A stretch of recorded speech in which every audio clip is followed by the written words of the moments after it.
guys! Kasama ko na naman tong kapreng taga-Amerika. So ngayon, magluluto kami ng tinola.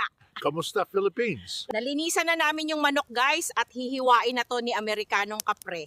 Let's go! O ayan na, magaling to maghiwa guys, sanay sa kabundukan. One tinola coming up.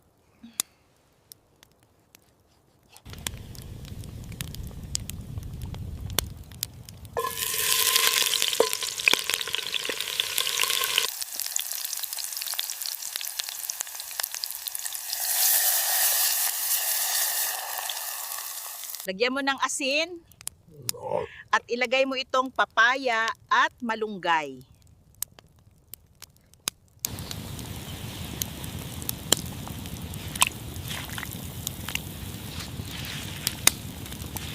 Naluto na ang tinola guys. Salamat sa panunood. Kakain muna kami. Wow, this is so delicious.